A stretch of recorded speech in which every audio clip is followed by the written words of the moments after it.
প্রশংসায় ভাসছে বাংলাদেশের হজ ব্যবস্থাপনা। এবার সৌদি সরকারের হজ ও ওমরা মন্ত্রী ডক্টর তৌফিক বিন রাবেয়ার সাথে ধর্মমন্ত্রী কাজী শাহ মোফাজ্জল হোসেন কায়কোবাদের সাথে দ্বিপাক্ষিক বৈঠকে বাংলাদেশের প্রধানমন্ত্রীর দূরদর্শী নেতৃত্বের প্রশংসা করেন তিনি। এদিকে হজ শেষ করে দেশে ফিরছেন বাংলাদেশের হাজিরা। গতকাল পর্যন্ত 50,000-এর অধিক হাজি দেশে পৌঁছেছেন। বিভিন্ন কারণে মৃত্যুবরণ করেছেন 50 জন হাজি। মক্কা থেকে MY আলাউদ্দিনের প্রতিবেদন।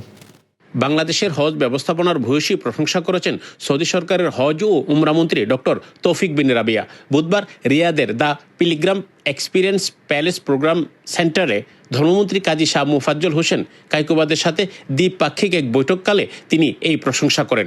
তিনি প্রধানমন্ত্রী তারেক রহমানের দূরদর্শী নেতৃত্বের জন্য সৌদি সরকারের পক্ষ থেকে ধন্যবাদ জানান।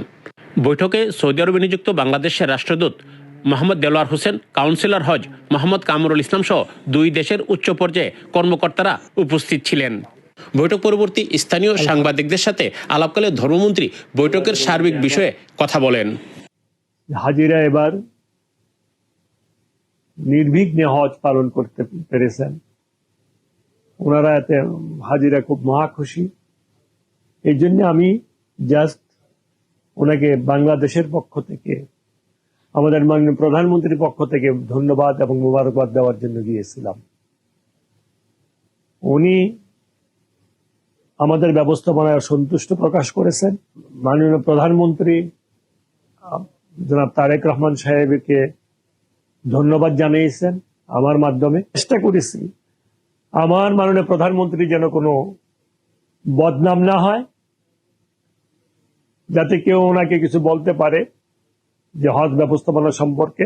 পবিত্র হজ পালন শেষে বাংলাদেশি হাজিদের দেশে ফেরত যাত্রা নির্বিঘ্ন করতে মক্কায় বিশেষ সেবা কার্যক্রম চালিয়ে যাচ্ছে বিমান বাংলাদেশ এয়ারলাইন্স।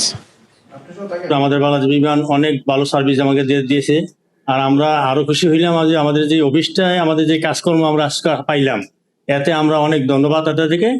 এদিকে হজ পালন করতে এসে বিভিন্ন কারণে মৃত্যুবরণ করেছেন 50 জন হাজি। মক্কা, জেদ্দা ও মদিনার বিভিন্ন হাসপাতালে ভর্তি আছেন আরও 23 জন হাজি।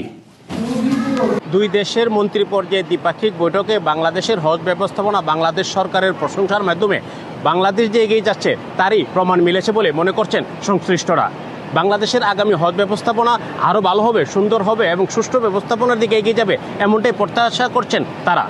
পবিত্র মক্কা থেকে MY আলাউদ্দিন, চ্যানেল আই।